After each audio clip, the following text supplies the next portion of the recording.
사도행전 1장 12절부터 15절까지 보겠습니다. 그 후에 그들이 올리벳이라 불리는 산에서 예루살렘으로 돌아왔으니 이 산은 예루살렘에서부터 안식일에 다닐 수 있는 거리에 있더라. 그들이 들어가 위층방에 올라가니 거기서 베드로와 야고보와 요한과 안드레와 빌립과 도마와 바돌로메와 마테와 알페오의 아들 야고보와 셀롯 시몬과 야고보의 형제 유다가 함께 머물렀더라. 이들 모두가 여자들과 예수님의 어머니 마리아와 예수님의 형제들과 함께 한 마음이 되어 기도와 간구를 계속하더라. 다 같이요. 또 그 무렵에 베드로가 제자들 한가운데 일어나 이르되 함께한 자들의 이름의 수가 약 120명이더라. 아멘. 네. 자, 오늘 제가 드릴 말씀의 제목은 참된 기독교 모임의 모습, 이런 제목으로 여러분에게 말씀을 드리겠습니다. 대장장이가 말발굽을 만드는데 열심히 말발굽을 만들다가 어디론가 좀 여행을 좀 다녀와야 했어요. 그래서 이제 조수에게 이 말발굽을 내가 없는 동안 100개를 만들어 놔라. 내가 다녀오면 이제 또 거기에 대한 싹스를 주고 이렇게 하겠다. 이렇게 하고 떠났어요. 그런데 나중에 이제 여행하고 돌아와 보니까 진짜 100개를 만들었어요. 만들었는데, 말발굽의 모양이 다 제각각입니다. 이렇게, 처음에 말발굽이 있을 거 아닙니까? 근데 나중에는 이렇게 커지고, 막 더 큰 것도 있고, 이렇게 돼버린 거죠. 왜 이렇게 됐느냐? 이제, 처음에 거 있잖아요. 거기다 대고, 다음 걸 만들고, 다음 거에다 대고, 그 다음 걸 만들고, 그 다음 거에다 대고 또 그 다음 걸 만들고. 어떻게 됐겠어요? 점점 커졌겠죠? 살이 붙었겠죠? 어떻게 했어야 될까요?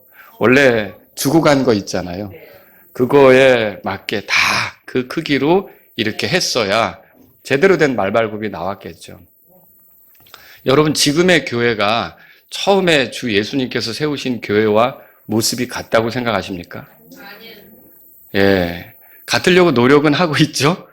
그런데 어떤 면에서 보면은 많이 달라진 것들이 있고 바뀐 것들이 있다는 거죠. 거기 사람들이 전통으로 추가하고 덧붙이고 이렇게 해서 처음에 교회는 안 하던 것들을 지금 하고 있는 것도 있고요.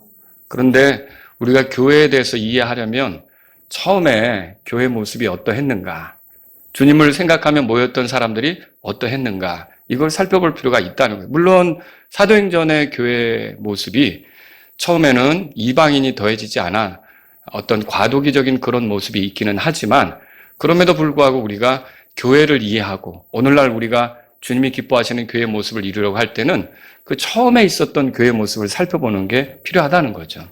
그래서 오늘 제가 여러분하고 참된 기독교의 모임의 모습이 어떤 모습이었는지를 여러 가지로 말할 수가 있겠지만 앞으로도 계속 사도행전을 공부해 가면서 나오게 될 겁니다. 오늘은 이 본문에서 제가 한 3가지로 여러분에게 소개해서 말씀을 드리려고 합니다. 자, 첫 번째는 뭐냐면요. 참된 기독교 모임은 그 모습이 기다리는 모임이에요. 어떤 모임이라고요? 예, 기다리는 모임이에요. 뭘 기다리느냐면요. 주님의 약속이 이루어지기를 기다리는 모임이에요. 그러니까 그런 모임이라 그러면 성경을 부지런히 살피겠죠. 오늘날 주님이 약속한 게 뭔가를 또 떠들어 보겠죠. 여러분, 예수님께서 다시 오신다고 약속하셨죠? 그럼 우리는 어떨까요? 그 약속에 대한 기대를 가지고 기다리겠죠. 거기에 맞게, 그 기다림에 어울리게 살아가려고 하겠죠. 자, 이 본문에 보면 올리벳이라고 불리는 산이 있었어요. 그리고 예루살렘이라는 도시가 나오죠. 자, 이 올리벳이라고 불리는 산이 예수님께서 이 땅에 계시는 동안 마지막으로 서셨던 장소예요. 여기서 예수님이 승천하셨어요. 그리고 제자들은 여기서 예수님과 헤어지게 됐습니다. 예수님이 그 하늘로 올라가는 거를 이렇게 쳐다봤던 장소 있죠? 거기가 올리벳이라고 불리는 산이었던 거죠. 그런데 여기서 예수님이 승천하시고 나서 제자들은 예루살렘으로 돌아왔다고 돼 있어요. 거기서 흩어지지 않았어요. 이제 예수님 떠났으니까 우리 각자 여기서 흩어지자가 아니었어요. 이 사람들이 예루살렘으로 돌아왔어요. 성경에 그렇게 써 있죠? 그러면 왜 예루살렘으로 돌아왔을까요? 자, 1장 거기 4절에 보세요. 4절. 다 같이 하나님 말씀 읽겠습니다. 그분께서 그들과 함께 모이사 그들이 예루살렘을 떠나지 말고 오직 아버지의 약속을 기다리라고 그들에게 명령하셨으니 곧 그분께서 이르시기를 그것에 대하여는 너희가 내게서 들었느니라. 그러니까 예루살렘에 이들이 모여야 했던 이유, 그건 예수님께서 하신 말씀 때문인데, 예수님은 거기서 아버지께서 약속하신 것을 거기서 기다려라, 그렇게 했던 거죠. 그러니까 떠나지 않고 거기로 이제 가게 된 거예요. 여러분, 여기 올리벳이라고 하는 산하고 그 예루살렘의 그 거리가 소개되는데 안식일에 다닐 수 있는 거리였다, 이렇게 이제 소개가 되고 있어요. 유대인들은 보통 안식일에 2000규빗 이상을 다니지 않는다고 그래요. 오늘 우리 형제님이 이제 잠깐 외박을 나오긴 했는데, 저도 군 생활할 때 위수지라고 하는 게 있어요. 그거를 벗어나면 안 되는 거가 있어요. 그런데 지금은 약간 그런 개념이 좀 이렇게 약화된 것 같고, 2시간 안에만 복귀할 수 있는 거리는 이렇게 이제 갈 수가 있는가 봐요. 오늘 제가 그 얘기를 들었어요. 그런데 유대인들은 어떻게 했냐, 안식일 날 2000규빗 이상을 이제 나가면 율법을 어긴 게 된다고 생각을 한 거예요. 왜 그러냐면 민수기 35장 5절에 의해서 보면 한 도시의 이렇게 그 주변 지역을 정할 때 사방으로 약 2000규빗을 그 주변 지역으로 이렇게 정하는 거예요. 그 안에서 있다가 도시로 복귀하는 거, 이런 것들을 이제 생각해 볼 수 있었던 거죠. 그래서 지금도 그런 전통으로 약 2000규빗 이상을 움직이지 않으려고 하는데, 오늘 본문에 보면 이게 그 안식일에 다닐 수 있는 거리지만, 요게 킹제임스 성경 가지시면 보시면 안식일의 여행에 관한 거리예요. 안식일에 여행이 가능한, 안식일에 이동이 가능한 거리를 얘기하는 거죠. 그래서 요거는 1규빗이 얼마죠, 여러분? 여기 손끝에서 여기까지가 1규빗이에요. 요게 2000개. 어느 정도 거리인지, 요게 한 45cm나 50cm 정도 된다 그러면 한 900에서 1000m 정도까지 되겠죠. 그 밖으로 안식일에 움직이지 않았던 거죠. 그러면 이 말은 올리벳이라고 불리는 산하고 예루살렘은 되게 가까웠다. 걸어갈 만한 그런 가까운 거리에 있었다, 이걸 알 수 있는 거죠. 자, 여기 보면은 이들이 예루살렘에서 13절에 위층방에 올라갔다 찾으셨어요? 네, 위층방이라고 번역을 해놨어요. 저는 개인적으로 다락방보다 위층방이 더 좋습니다. 그냥 개인적으로 말씀을 드리면, 저도 제가 중학교 시절에 저희 집에 다락방이 있었는데 다락방에서 일어서지도 못했어요, 저는. 예, 굉장히 어둡고 침침하고 막 이렇게 한 그게 다락방인데, 지금 유대인들이 말하는 이 방은 다락방 개념이 아니고 큰 홀 같은 거예요. 그래서 거기서 얼마든지 여러 사람이 들어갈 수가 있고 거기서 여러 가지 행사를 치를 수가 있고, 유대인들은 건물을 지을 때 어떻게 짓느냐면 저층에서는 좁은 방들을 여러 개 만드는 거예요. 그럼 좁은 방들의 그 벽이 있잖아요. 그 벽이 위층을 지탱해 주는 역할을 하는 거예요. 그리고서 위에는 그냥 넓게 공간을 만드는 거죠. 그래서 그 위층 방에 올라갔다고 생각하시면 되겠죠. 자, 예수님께서 마지막 유월절 식사도 이런 위층 방에서 했다고 누가복음 22장 12절에 기록하고 있습니다. 그 위층 방이 지금의 여기 위층 방인지는 모르겠어요. 그런데 여기에 다 지금 모여 있는 거예요. 자, 그러면 왜 모여 있는 겁니까? 예, 주님이 기다리라고 했잖아요. 주님이 그 약속하신 것을 기다리라고 했잖아요. 여러분, 오늘날 우리 교회도 여러분 자꾸 흩어질 생각을 할 게 아니라 모여야 되는 거예요. 근데 모여서 뭐 하냐면 주님의 오심을 기다려야 되는 거예요. 주님이 말씀하신 것들이 우리의 삶 가운데 이루어지는 것을 기다리고, 주님이 약속하신 것들이 성취되는 것을 기다리고, 이런 모임이 기독교 모임이라는 걸 알 필요가 있는 거죠. 자, 여기에 보시면은요, 누가 있었는지 명단이 소개됩니다. 자, 거기 보면 13절에 이름이 나오죠? 베드로와 야고보와 요한과 안드레와 빌립과 도마와 바돌로메와 마테와 알페오의 아들 야고보와 셀로 시몬과 야고보의 형제 유다. 이거 누구 얘기하는 겁니까?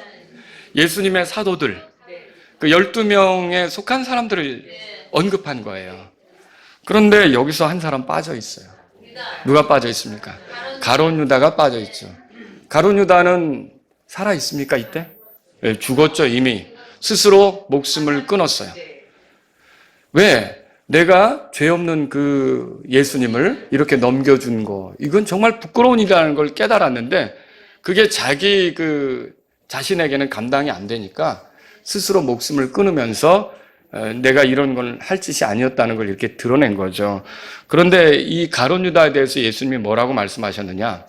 마가복음 14장 21절에 보면 그는 차라리 태어나지 않는 것이 더 나았다, 이렇게 말하고 있어요. 여러분, 가룟 유다가 구원 받았습니까? 아니죠. 이게 태어난 게 잘 된 것이다. 여러분, 생일 축하가 생일 축하 서로 하잖아요. 이게 정말 좋은 일이 될 수 있는 경우는 어떤 경우냐면, 그 사람이 한 번 태어난 것으로 끝난 게 아니라 다시 태어난 경우. 그래서 이 땅의 삶으로 끝나서 멸망 가운데 떨어지는 게 아니라 그 사람이 이 땅에서 구원받을 기회를 살려 정말 구원을 얻고 영원한 생명을 얻어서 영원히 하나님과 보내게 될 수 있게 되었다면 잘 태어난 거죠. 왜냐하면 그 태어남으로 인해 하나님과, 복되신 하나님과, 생명의 근원이신 하나님과, 기쁨의 근원이신 하나님과 영원을 보낼 수 있게 됐으니까 얼마나 잘 태어난 겁니까? 여러분, 그런데 가룟 유다는 차라리 태어나지 않는 것이 더 나을 뻔했다. 왜 그러냐면 구원받지 못하고 죽은 사람들, 이 땅에 태어나서 살았지만 구원받지 못하고 죽은 사람들은 이 세상에서 얼마나 화려하게 살았든지 죽음과 함께 하나님의 심판에 처해지게 되는데, 그거는 이 땅의 화려함, 영광, 기쁨, 즐거움이 아무것도 아닌 것처럼 잊어지게 되는 끔찍한 상황에 떨어지는 거예요. 그래서 이 가룟 유다의 경우는 정말 끔찍한 종말을 맞았다, 그렇게 말할 수 있는데, 여기서 가룟 유다는 왜 이렇게 됐을까요? 죄인이라는 것도 알았어요. 한번 찾아보시겠어요? 마태복음 27장에 가보세요. 자기가 죄를 졌다, 잘못했다, 이것도 깨달은 거죠. 자, 마태복음 27장에 보세요. 거기 3절에 그때 그분을 배반하여 넘긴 유다가 그분께서 정죄받으신 것을 보고 스스로 뭐라고 돼 있어요? 후회라는 말이 들어있어요. 그러니까 자기가 했던 일, 예수님을 배반했던 일이 잘못이라고 하는 걸 깨달았다는 거죠. 후회했다, 그렇게 써 있어요. 그리고 은전 30개를 수제사장들과 장로들에게 도로 갖다 주며, 이거 예수님 팔아넘기고 받았던 거 있잖아요. 이걸 도로 돌려주려고도 했다는 거예요. 그리고 4절에 보세요. 이르되 내가 무지한 피를 배반하여 넘김으로 뭐라고 돼 있어요? 내가 죄를 졌다. 이 죄를 졌다는 것까지도 깨달았어요. 그리고서는 이에 그들이 이르되 그것이 우리와 무슨 상관이 있느냐? 그 제사장 무리가 그렇게 얘기하죠. 내가 그것과 상관하라 하더라. 그러니까 5절에 다 같이 읽습니다. 이에 그가 은전들을 성전에 내던지고 떠나가서 스스로 목을 메었더라. 여러분, 이게 굉장히 끔찍한 결말이에요. 자, 예수님이 십자가에 못 박히러 가시는 과정에 잘못은 가룟 유다만 했습니까? 아니에요. 가룟 유다는 배반했죠. 베드로는 3번이나 부인했어요. 다른 제자들은 이 예수님이 가장 힘든 순간에 함께 있지 않고 예수님 버리고 도망갔어요.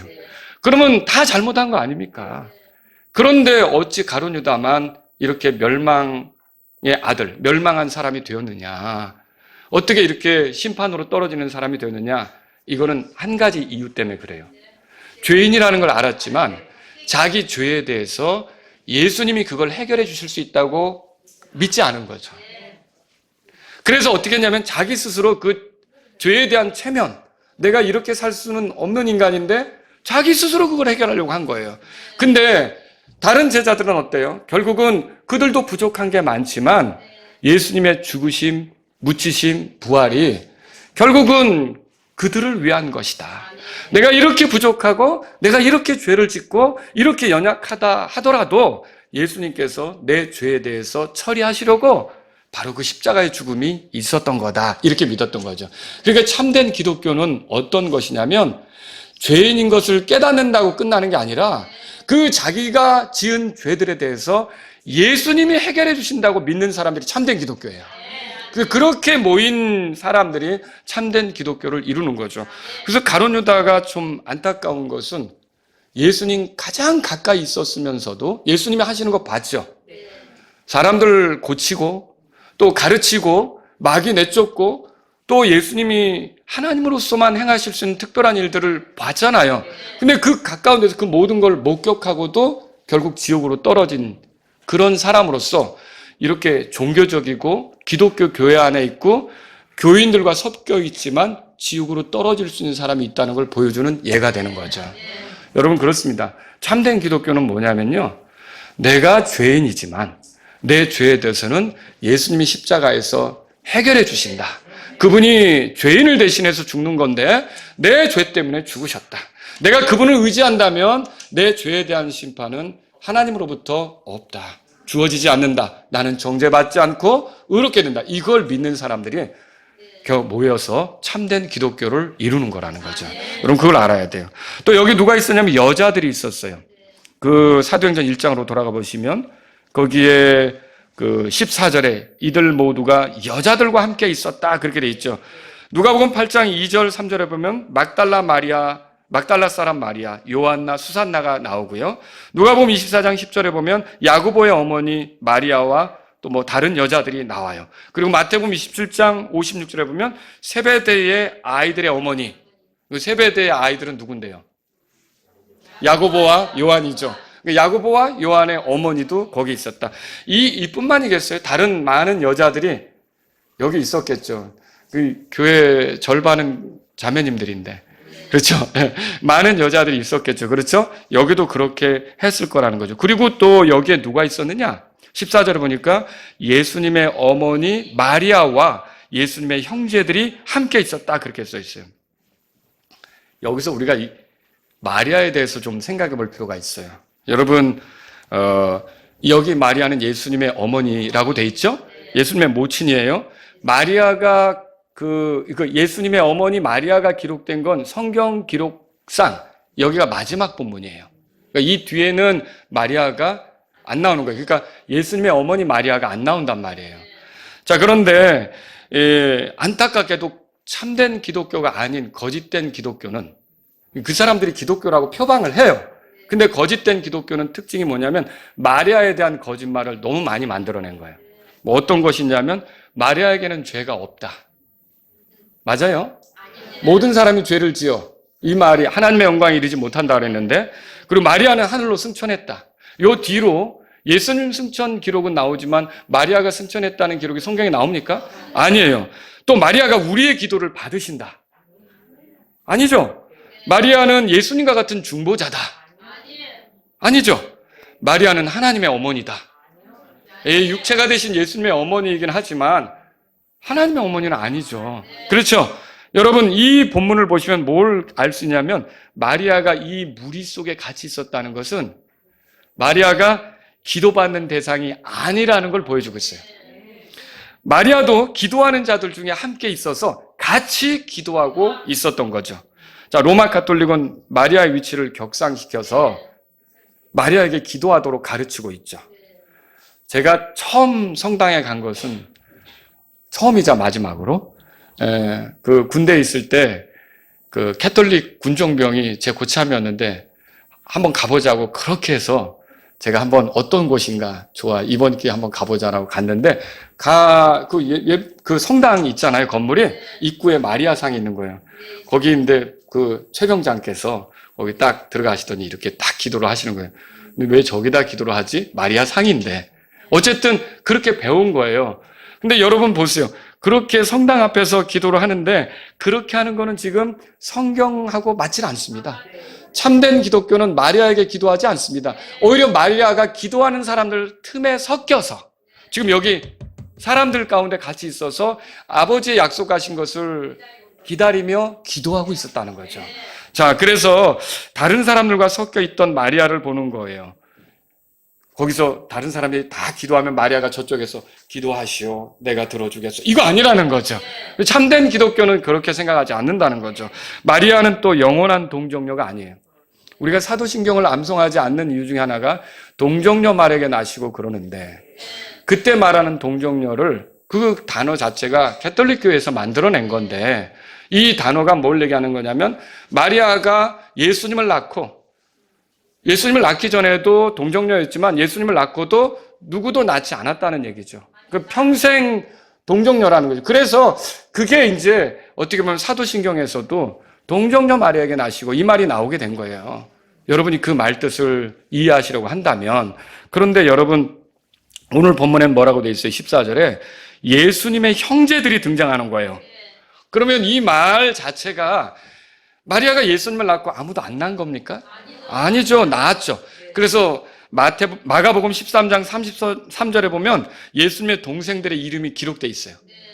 야고보, 요새, 시몬, 유다라고 이렇게 써 있어요. 4명이나 남동생이 있고요. 여동생들도 있었다고 그랬어요. 복수로 돼 있으니까 최소 2명 이상은 뭐 둘인지 셋인지 넷인지는 모르겠지만 복수로 있는 거예요. 그렇게 해서 마리아는 예수님 외에 또 다른 자녀들을 낳았던 거죠. 그 마리아를 동정녀로 이렇게 평생 그렇게 하면서 신성시하고 숭배하는 것이 올바른 겁니까? 그렇지 않다는 거죠. 그 예수님의 동생 중에 한 사람을 우리가 야고보라고 보는데, 야고보는 부활하신 예수님을 목격한 사람이라고 고린도전서 15장 7절에 써 있어요. 그리고 초기 교회 사도행전 15장에 보면 구원받은 사람에게 할례를 줘야 되느냐, 율법을 지키라고 해야 되느냐? 여러분, 구원받은 사람에게 율법을 지켜야 된다고 의무를 주는 거 맞아요? 필요 없는 거죠. 우리는 율법으로부터 자유로운 건데, 그렇죠? 또 우리는 율법과 상관없는 자들이고, 지금 율법이 하나님의 어떠하심을 보여주기 때문에 존중을 하지만, 우리가 막 그거를 뭐 어떤 그 지켜야 되는 의무나 어기면 정죄가 되거나 이런 건 아니에요. 그렇죠. 그런데 그 율법을 지키도록 이렇게 해야 되느냐 말아야 되느냐 가지고 논쟁이 있었을 때 야고보가 뭐라 그러냐면 내 판결은 이러하니라고 하는 위치에 있었어요. 그러니까 야고보가 예루살렘 교회에서 어떻게 보면 담임 목사 같은 모습으로 등장하는 게 나오기도 한다는 거죠. 이 야고보가 이렇게 등장하고 초기 교회에는 기둥같이 여겨졌던 게바, 요한이 있었는데 그 사람들과 더불어 야고보가 역시 교회에서 기둥같이 여겨지던 사람이라고 갈라디아서를 보면 나온단 말이죠. 자, 고린도전서 한번 보실래요? 고린도전서 9장. 고린도전서 9장. 그 예수님의 동생들은 처음에 그 예수님이 공생애를 보낼 때, 그러니까 십자가로 나아가시기 전에 이 땅에 사역할 때 예수님의 동생들은 예수님을 믿었습니까? 안 믿었다고 써 있죠. 예수님이 사역할 때는 안 믿었어요. 그런데 여기에 있게 된 걸 보니까 예수님의 동생들 중에 믿게 된 사람이 나타난 겁니까? 네, 믿게 된 거죠.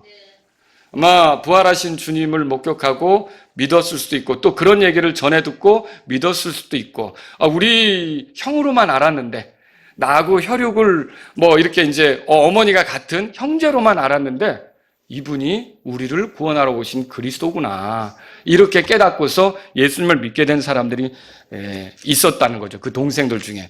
자, 여기 고린도전서 9장에 보면 그런 말이 있습니다. 자, 권리에 대해 얘기하면서 4절에 우리에게 먹고 마실 권리가 없겠느냐? 바울이 뭐 그런 말을 하죠. 그런데 5절 다 같이 읽습니다. 우리에게 다른 사도들이나 주의 형제들이나 게바와 같이 자매 곧 아내를 데리고 다닐 권리가 없겠느냐. 여기 주의 형제들이나 이렇게 말하고 있어요. 이게 예수님의 친동생들인데 이들이 나중에 예수님을 구주로 믿고 자, 이 예수님을 구주로 받아들여서 바울이나 다른 사도들처럼 주님을 위한 사역에 헌신했던 것 같아요. 여러분, 그래서 야고보서하고 유다서 있죠?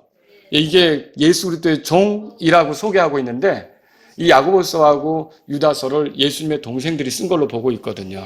그래서 이렇게 이제 예수님을 낳고 마리아가 아무도 낳지 않았다. 이건 거짓이라는 거죠. 예, 참된 기독교는요, 마리아를 숭배하지 않습니다. 참된 기독교는 누구를 높이느냐? 예수님만 높이는 거죠. 예수님만 높이는. 그래서 예수님의 동생들도 이제 예수 그리스도의 종으로서 주님을 드러내려고 하는 그런 이제 모습으로 소개가 되고 있다는 거죠. 마리아 승천했습니까? 이후로 승천했다는 기록이 없죠. 예, 참된 기독교는 이렇게 마리아를 자꾸 신성시하려고 하지 않는다는 거죠. 마리아가 죄를 짓지 않았습니까? 죄인이죠. 누가복음 1장에 펴보세요. 누가복음 1장에 펴보시면 마리아가 이렇게 기도하는 찬양하는 내용이 나오죠. 1장 46절에 보세요. 이에 마리아가 이르되 내 혼이 주를 높이고 내 영이 하나님 곧 뭐라고 돼 있죠? 47절에서 내 구주라고 돼 있죠. 내 구주라고 돼 있어요. 나를 구원할 구원자라고 말하고 있어요. 그 말은 마리아도 구원이 필요한 죄인이란 소리예요. 마리아에게 죄가 없다고 말하면 안 된다는 거죠. 그건 잘못된 거예요. 그런 기독교는 거짓된 기독교죠. 참된 기독교는 오직 예수님 외에는 모든 사람이 죄 가운데 있다는 걸 아는 거죠. 그렇죠? 예, 그래서 예수님만 높이는 거예요. 자, 여러분 여기에 보니까 참된 기독교에 이렇게 가족들이 모여 있는 게 나오더라고요. 그 예수님의 형제들도 처음에는 믿지 않았지만 예수님이 부활하신 뒤에는 믿음을 갖게 되어서 여기 같이 있게 되었죠. 여러분 가운데도 혹시 가족들이 예수님을 믿지 않아서 힘든 경우가 있다 해도 이 예수님의 동생들의 변화된 모습을 보면서 여러분도 좀 기대하시면 좋겠어요. 소망을 가지셨으면 좋겠어요. 그러니까 우리 아들, 우리 딸, 혹은 뭐 내 남편, 내 아내, 뭐 이렇게 믿지 않는 사람들이 있다 할지라도 어차피 우리 갈 길이 달라. 이렇게 할 게 아니라 언젠가 이들도 나처럼 예수님을 존중하고 그리스도로 믿고 구주로 받아들이는 이 모임에 들어오길 원한다라는 뜻으로 계속 기도하시면서 복음을 전할 수 있기를 바랍니다. 절망하시지 말라는 거죠. 가족들이 함께 교회에 속하게 되는 거 여러분 기대하시라는 거죠. 예수님의 어머니와 또 예수님의 형제들이 한 교회에 다녔어요. 말하자면. 그리고 세베대의 아들들이니까 그 야고보와 요한하고 세베대의 아내, 그들의 어머니 같은 교회에 있었어요. 베드로하고 안드레 어땠어요? 같은 말하자면 예루살렘 교회에 있었던 거죠. 같이 하나의 교회에서 섬겼던 거예요. 여러분이 형제 자매들이 주일날 교회 오는 것이 못마땅합니까? 또 봐야 되네, 또 봐야 돼. 이거냐는 거죠. 여기 와서 한 주간 지내다가 또 우리 며느리 보고 또 우리 시부모님 보고 또 우리 동생 보고 동생 가족 보고 여러분 이거 즐거운 일 아니에요? 아 저는 즐거운데 누구는 또 왜 이 가족끼리만 모이느냐 뭐 이럴 수도 있겠지만 여러분 가족끼리 모여도 예수님을 머리로 해서 같이 모이면 아무 문제가 없는 거예요. 예수님이 그렇게 해서 그들의 마음을 바꾸셔서 하나의 신앙으로 이렇게 한 믿음으로 구원받고서 같이 모인다면 얼마나 복됩니까? 근데 이제 좀 안타까운 가족들이 따로따로 다니는 경우도 있죠. 그렇죠? 그렇지만 한 교회에서 이렇게 만나서 신앙생활 한다는 거는요, 복이죠. 즐거운 일이란 말이에요.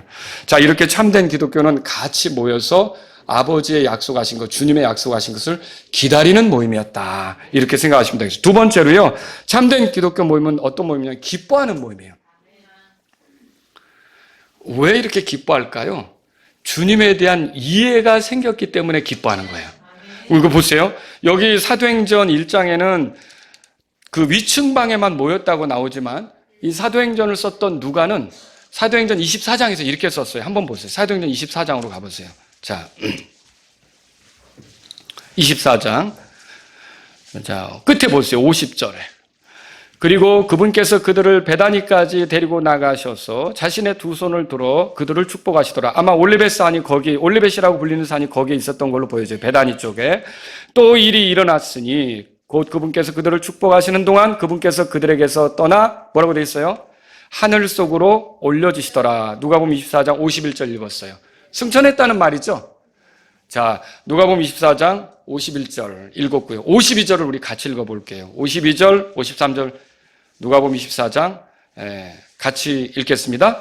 이에 그들이 그분께 경배하고 크게 기뻐하며 예루살렘에 돌아가 계속해서 성전에 있으면서 하나님을 찬양하고 찬송하더라. 예, 그들이 크게 기뻐했다고 써 있고요. 그런 기쁨 속에 예루살렘으로 돌아갔다고 써 있고요. 계속해서 성전에 있었다고 써 있어요. 위층방에도 모이고 밖으로 나가면 어디로 간 거예요? 또 성전으로 가고 이렇게 해서 기도하면서 찬송하면서 이렇게 보냈던 것을 볼 수 있는 거죠. 그러면 이 사람들이 이렇게 크게 기뻐했던 이유가 뭘까요? 부활하신 예수님을 목격했잖아요. 예수님이 살아계신 것을 확인했잖아요. 예수님이 죽음으로만 끝난 게 아니라는 걸 보았잖아요. 그러면 그 부활하신 주님이 왜 죽었겠어요? 우리들의 죄 때문에 죽은 거고 우리를 구원하셔서 영원히 하나님의 자녀가 되도록 그렇게 하신 거라고 믿음이 생기니까 거기에 큰 기쁨이 있게 된 거죠. 또 예수님께서 하나님의 왕국에 관한 말씀들을 들려주셨잖아요. 소망이 생겼잖아요. 그분이 다시 오신다고 했잖아요. 이게 그들에겐 큰 기쁨이 된 거죠. 다시 말하면 그리스도에 대한 이해가 깊어지면서 그들에게 기쁨이 있었던 거죠. 이 참된 기독교는 뭘 배우는 거냐? 예수님을 배우는 거예요. 참된 기독교는 그리스도에 대한 이해를 넓혀가는 거야. 참된 기독교는 그리스도를 알아가는 데 집중하는 거예요. 이게 교회라고 하지만 세상을 살아가는 처세술이나 가르치고 사람들의 철학이나 가르치고 뭐 이렇게 하면서 예수님에 대해서 배울 수 없다면 이거는 참된 기독교의 모습을 잃어가는 거라는 거죠. 참된 기독교는 이렇게 예수님에 대한 이해가 생기면서 큰 기쁨이 있고, 여러분 또 기쁨은 가만히 있지 못하고 찬송을 하게 되잖아요. 이 사람들이 성전에 있으면서 하나님을 찬양하고 찬송했다는 거죠. 여러분, 하나님 앞에서 신앙 고백으로 우리가 노래하는 거예요. 찬송하죠? 우리가 힘들고 어려워도 찬송을 부를 때는 누구 생각하는 거예요? 우리에게 은혜를 베푸신 주님을 생각하는 거죠. 그럼 우리가 그 찬송을 부를 때 기쁨이 있을까요? 기쁨이 있죠. 찬송 부르다가 눈물 흘려보신 적 있을 거 아니에요? 찬송 부르다가 마음이 뜨거워진 적 있을 거 아니에요? 이 찬송은 우리에게 그렇게 하나님에 대한 고백으로서 예수님이 우리 안에서 이루신 일에 기초해서 너무 그게 감사해서 하나님께 드리는 고백이기 때문에 우리 마음을 밝게 하는 거라는 거죠. 여러분들이 앞에 나와서 찬송할 때도 정말 기쁨이 넘치는 모습이죠? 네. 이 기쁨이 넘치는 모습으로 찬송할 수 있으면 좋겠어요. 기쁨이 넘치는 모습으로. 저는 어떤 선교사님이 이 부르는 찬송을 볼 때마다 너무 감격스러워서, 그분이 우리 노래도 있잖아요. 기쁜 아침 인생 끝날 때 난 가리라. 우리 목사님들이 모일 때마다 그 찬송을 자주 하시더라고요. 지금은 이제 미국으로 가셨는데, 그런데 그 찬송을 부르는 표정이 얼마나, 그냥 노래 소리도 저기 하지만 그냥 이렇게 쳐다만 보고 있어도 정말 기쁘시구나. 정말 기쁘시구나. 여러분, 우리가 하나님 앞에 기뻐할 수밖에 없는 자들이에요. 그래서 성경이 뭐라 그랬어요? 어렵고 힘들 때에도 항상 기뻐하라. 항상 기뻐하라 그랬잖아요. 우리는 기뻐할 이유가 있어요. 우리의 당장은 힘들어도 우리의 영혼은 보장돼 있어요. 우리가 지금 어려운 것 같아도 우리를 지켜보시는 하나님이 계세요. 우리가 아무리 궁지에 빠졌다 할지라도 우리의 정체는 하나님의 아들이고 하나님은 우리의 아버지고, 이런 관계 속에서 우리는 늘 기쁨을 표현할 수가 있는 거죠. 여러분의 경배가 하나님에 대한 기쁨의 표현이기를 바랍니다. 하나님을 찬송하고 하나님께 나아가고, 이게 어찌 마지못해서 그냥 이렇게 끌려온 듯이 아니라 예배당에 들어올 때부터 기쁨이 있어야죠.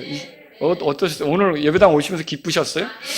운동하면서, 저 운전하면서 막 이렇게 즐겁게 오늘 예배 드리러 가는구나.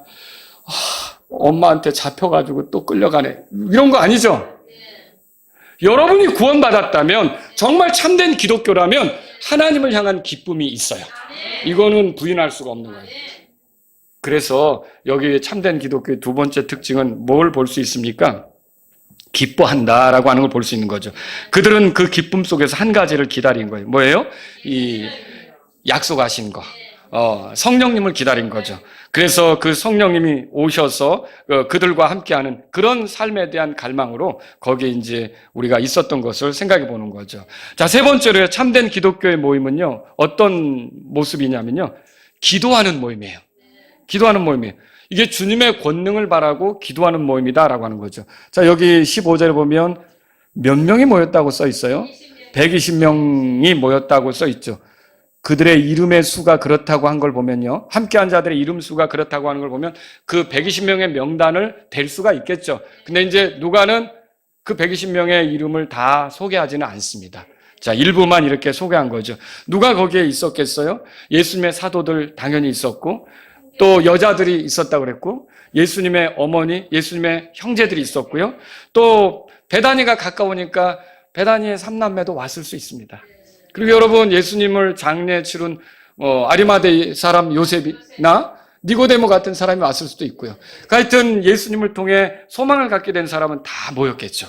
거기에 모여 있었어요. 그들이 거기서 뭐였습니까?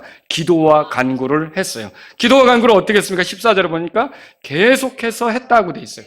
이 계속해서 했다는 말은 부지런히 끈기 있게 했다는 그런 의미입니다. 그들은 당장 복음을 전하기 위해 나가는 게 아니라 먼저 이렇게 기도로 정말 주님 앞에서 준비하는 그런 시간들을 가졌던 거죠. 아버지의 약속을 기다리면서 기도했던 거죠. 여러분, 좋은 기도는 무작정 우리가 원하는 대로 아주 들이밀고 매달리고 이게 아니라 하나님의 약속에서 기도할 근거를 찾고 하나님께 그 약속이 이러하시니까 이 기도를 드립니다. 이거 들어주세요라고 하는 거라는 거죠. 우리는 뭐 어떤 믿음은 그런 게 있더라고요. 네가 구하면 구하는 대로 뭐든지 다 될 거야. 로또를 사가지고 붙잡고 기도해봐. 되지. 이거 맞아요? 이거 이런 거 아니라는 거죠. 그렇게 가르치는 신앙은 여러분 조심하셔야 돼요. 그건 참된 기독교가 아니에요. 참된 기독교는 하나님 말씀의 기초에서 그 말씀이 이루어지는 걸 바라면서 기도하는 거예요. 예를 들면 다니엘이 바벨론 포로 생활할 때 갑자기 어느 날 기도할 마음을 가졌어요. 자기 민족을 놓고 회개하면서 기도할 마음을 가졌어요. 근데 왜 그런 기도를 했느냐? 다니엘서 9장 거기 처음에 보니까 이 사람이 예레미야서를 읽다가 포로 기간이 70년이라는 걸 알게 됐어요.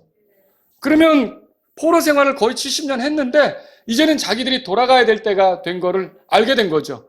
그래서 하나님 앞에 회개하면서 우리 민족을 돌이켜달라고 이렇게 매달리는 기도를 하거든요. 그때 하나님께서 다니엘에게 여러분 잘 아시는 71회에 관한 계시를 주게 되잖아요. 그 다니엘조차도 하나님의 약속을 보면서 그 약속에 의지해서 기도했다는 거죠. 여러분 또 시므온이라는 사람이 있었어요. 예수님이 태어나시기 직전에 시므온은 성령님에서 어떤 계시를 받았냐면 네가 그리스도를 보기 전에는 죽지 않는다. 그러니까 성전에서 그리스도를 보도록 이렇게 기도했는데 마침내 어떻게 됐을까요? 그리스도를 만나서 품에 안고 하나님을 찬양하는 그런 시간을 가졌잖아요. 그리고 여러분이 그 5만 번이나 기도가 응답됐다는 조지 밀러라고 하는 사람 있잖아요. 이 사람은 기도를 하는 데 있어서 뭐가 그 사람에게 중요했냐면 이런 기도를 드릴 수 있는 근거가 성경에 있는가? 성경에도 이런 식으로 기도했다가 응답받은 사례가 있는가? 이런 거에 대해서 구하라고 했는가? 성경을 찾아보는데 더 시간을 들였다는 거죠. 그래서 이산저산 기도원 쫓아다니면서 성경 보지 않는 사람은 문제가 있는 거예요. 어디서 무슨 계시 받았다고 하는데 여러분 오늘날의 계시는 여기 성경 기록으로 충분한 겁니다. 이미 완성된 거죠. 새로운 계시가 올 수 없는 거죠. 그런데 그렇게 엉뚱한 얘기를 한다는 거죠. 참된 기독교는 어때요? 하나님의 이 약속의 기초에서 끈질기게 그 약속들이 이루어지기를 바라면서 기도하는 것이다 라고 하는 거죠. 또 이들은 어떻게 기도했습니까? 한 마음이 되어 기도했다고 됐어요. 기도와 간구를 했던 건데요. 여러분 같은 장소에 있다고 다 한 마음입니까? 그건 아니잖아요. 같은 목적, 같은 추구가 있어야 되죠. 왜 경배가 굉장히 좋은 교제입니까? 왜 경배가, 하나님을 향한 경배가 굉장히 좋은 교제냐고요. 모두 누구를 향해요? 네, 주님을 향하는 거죠. 그죠? 그리고 모두 주님에 대한 감사가 있잖아요. 그리고 모두 주님의 말을 듣고 싶잖아요. 주님의 말씀이 뭐라고 말하는지. 그리고 모두가 그 말씀대로 살고 싶어 하는 거잖아요. 거기서 일체가 돼서 이 경배가 얼마나 굉장한 교제가 되느냐는 거죠. 그래서 여러분과 저는요, 이렇게 한 마음으로 기도하는 이 모습을 통해서 우리 교회도 주님을 향해 한 마음이 되야겠구나라는 생각을 하셔야 된다는 거죠. 오늘날 에큐메니칼을 시도하는 사람들이 있어요. 에큐메니칼 들어보셨어요? 이 기독교, 불교, 유교, 힌두교, 유대인 그 종파 이런 사람들 다 하나로 모여서 같이 이렇게 세계 평화를 위해서 기도하는 거예요. 세계 평화를 위해서 기도하는데 다 자기 신들을 찾는 거죠. 자, 여기는 여기다 빌고 여기는 여기다 빌고 여러분 이거 참된 기독교입니까? 아니죠. 그게 하나가 되느냐는 거예요. 여러분 그게 하나가 될 수가 없습니다. 우리의 기도를 드릴 때 우리가 누구 이름으로 기도합니까? 예수님의 이름으로 기도하죠. 하나님께 드리는 기도가 받아들여지도록 가능하게 하신 분이 누구예요? 예수님이죠. 예수님을 떠나면 참된 기도를 하나님께 드릴 수가 없는 거예요. 근데 다른 사람들은 지금 예수님이 아닌 엉뚱한 기도를 하고 있는 거거든요. 예수님을 통하지 않고. 그런 사람들하고 어떻게 우리가 하나를 이룰 수 있겠어요? 그래서 이 에큐메니칼을 하려고 하는 기독교는 참된 기독교가 아니에요. 변질되는 거죠. 여러분과 저는요, 하나를 이룬다는 게 맞는데 그리스도 안에서 하나를 이루셔야 돼요. 예수님을 섬기는 신앙에서 하나를 이루셔야 그게 참된 기독교의 모습이다라고 하는 거죠. 기도는 예수님의 증인으로 살기 위해서 필요한 거였어요. 이게 예수님에 대한 증인으로 사는 건 우리의 지식, 우리의 그 언변 이런 걸로 되는 게 아니에요. 결국은 이 일들이 일어나려면 우리는 헌신을 하고 도구가 되지만 하나님의 권능이 드러나야 돼요. 그 하나님의 권능이 나타나려면 우리에게 필요한 건 하나님을 신뢰하는 기도가 우리에게 필요하다는 거죠. 그래서 참된 기독교 사역은 성령님과 함께하는 거고, 성령님과 함께하는 거라면 기도는 반드시 필요한 거예요. 그래서 이제 교회는 정말 복받은 교회들은 기도 모임이 뜨거운 거죠. 기도 모임이 뜨거운 거죠. 그래서 서로 같이 기도하고요. 또 개인적으로도 기도하고요. 기도가 개인적으로 식어지는 건 위험한 거예요. 여러분이 기도 생활 개인적으로 하고 있습니까? 또 교회로 모여 이 예루살렘 교회처럼 같이 하나님의 권능을 사모하며 기도할 수 있다라고 하는 것이죠. 여러분 이 120명이 함께 모여 기도했다는 점을 주목하십시오. 참된 기독교는 이렇게 기도합니다. 함께 예수님을 통해서 하나님께 나아간다는 거죠. 자, 오늘 이렇게 제가 참된 기독교의 모습에 대해서 소개했는데, 참된 기독교는 아버지의 약속이 이루어지도록 기다리는 모임이에요. 마라나타 침례기도 기다리는 게 있어요. 마라나타 무슨 뜻입니까? 주님 오세요 이런 뜻 아닙니까? 마라나타가 그런 거예요. 우리 교회 이름이 그런 뜻이었어? 예, 그런 뜻이었어요. 네, 오늘 아시기 바랍니다. 예, 주님이 오심을 우리는 기다리고 있어요. 그러면 그 오심에 어울리게 우리가 살아가려고 해야 되는 거죠. 그게 제대로 기다리는 거죠. 여러분이 주님이 오실 때 당황하지 않으려면 깨어 있어야 되는 거죠. 그분이 오실 때 기쁘게 맞이하려면 언제든 그분이 오시는 것을 갈망하면서 거기에 맞춰가야 되는 거죠. 내가 부끄러운 일을 하다 주님 만나면은 갑자기 주님 오시는 순간에 내 부끄러운 일 하다 만나면 어떻게 되겠어요? 그러니까 그런 것들은 내 삶에서 떨어내야 되는 거죠. 정말 주님이 기뻐하는 모습으로 그렇게 우리가 만날 수 있게 되기를 바라는 겁니다. 참된 기독교에는 기쁨이 있어요.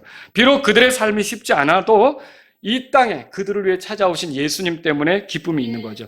다시 오실 예수님을 생각하면 기쁨이 있는 거죠.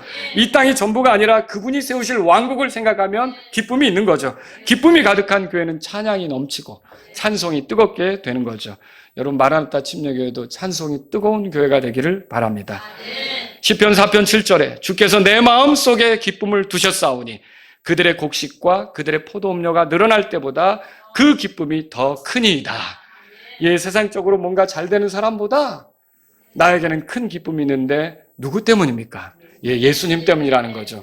여러분과 저는 그런 예수님을 묵상하면서 예수님을 깊이 생각하면서 넘치는 기쁨을 감사와 찬송으로 표현할 수 있기를 바랍니다. 참된 기독교에는 기도가 있습니다. 그들의 힘으로만 하나님의 일들을 이룰 수 없기에 성령님의 인도하심을 구하죠. 아버지께 기도하면 성령님이 우리의 삶에 개입하십니다. 아버지께 도움을 구하면 성령님께서 우리 안에서 일하시게 됩니다. 여러분이 기도 포병대로 내가 자원해놓고 혹시 이렇게 그게 이제 우리가 기도 포병대에서 이렇게 카톡방에 있으면 누가 봤는지 숫자가 줄어들더라고요. 그런데 그 다음날 돼서 다시 한번 보면 5가 남아있어요. 안 본 분이 5명이 계신가? 누군지 범인은 찾을 수는 없지만 여러분 우리가 이제 카톡이니까 그런데 뭐냐면 혹시 내가 이렇게 기도 포병대로 같이 기도하기로 해놓고 그 기도가 식어졌다면 어떻게 될까요? 다시 기도를 뜨겁게 하시란 말이죠. 개인적으로 여러분이 또 주님께 기도하고 그렇게 기도하고 또 교회에서 모여서 하는 기도 모임에도 여러분들이 어제 같은 경우는 형제님들이 많이 오셔서 감사했는데 이렇게 기도하러 같이 모이고 이렇게 기도하는 교회가 되겠습니다. 또 참된 기독교는 어때요? 성경과 일치하죠. 중요한 겁니다.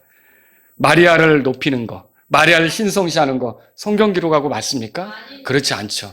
여러분이 복음을 깨닫는 것도 성경에서 깨닫는 거예요. 여러분이 예수님이 누군지 알아가는 그 이해가 넓혀지는 것도 성경에서 보는 거예요. 이 성경이 누구에 대한 책입니까? 예수님에 대한 책이잖아요. 그래서 성경을 가까이 하는 교회, 성경을 설교하는 교회, 성경을 가르치는 교회, 성경을 제시하는 교회가 참된 기독교가 된 거죠. 여러분이 이 교회를 통해 성경을 더 많이 배울 수 있게 되기를, 예수님에 대해서 더 알게 되기를 주의 이름으로 바랍니다. 여러분은 이제 참된 기독교 교회를 이루기를 원하시는데 우리가 그럴 수 있어요. 이 참된 기독교 교회는 내가 또 참된 기독교인이 돼야 되는 거예요. 내가 진짜로 구원받고 예수님 중심이고 내가 개인적으로 기도하면서 주님의 말씀을 의지해서 살아가면서 그렇게 할 때 이 교회가 또 참된 기독교회로서 드러날 수 있다는 거죠. 여러분은 어떻습니까? 내 모습을 오늘 돌아보실 수 있기를 바랍니다. 정말 주님이 주시는 좋은 것들에 대한 기다림이 있습니까? 주님의 그 은혜와 사랑 이런 것들로 인한 기쁨이 있습니까? 아무리 힘들어도 주님만 생각하면 나는 찬송할 수 있습니다. 이런 마음이 있습니까? 여러분이 주님을 의지해서 드리는 기도가 있습니까? 끈기 있게 계속해서 한 마음으로 지체들과 더불어 기도하는 것이 있습니까? 여러분, 우리가 그 말씀에 의지해서 살아가면서 참된 기독교인, 그리스도인으로서 사는 삶을 보여줄 때 이런 그리스도인들이 모인 교회가 건강한 교회요. 또 참된 기독교의 모습을 드러낸다는 걸 기억하시기 바랍니다. 우리 다 같이 일어서시겠습니다. 오늘 이 말씀을 들으신 여러분 가운데 하나님 아버지, 마라나타 침례교회가 참된 기독교회의 모습을, 그 모임의 모습을 이룰 수 있기를 원합니다. 이 교회를 위해 기도합니다. 지금까지 17년 동안 지켜주셔서 감사합니다. 앞으로도 이 교회가 주님이 기뻐하시는 교회의 모습을 이루었으면 좋겠습니다. 이런 분이 있다면 이 시간 주님 앞에 나아가십시오. 하나님 아버지, 제가 개인적으로 참된 그리스도인으로서 주님께 기도하는 사람이 되기를 원합니다. 주님의 약속들을 기다리면서 살아가기를 원합니다. 그리고 주님의 말씀에 의지해서 살아가는 사람, 기도하면서 살아가는 사람이 되기를 원합니다. 이런 분이 있다면 이 시간 주님 앞에 나아가십시오.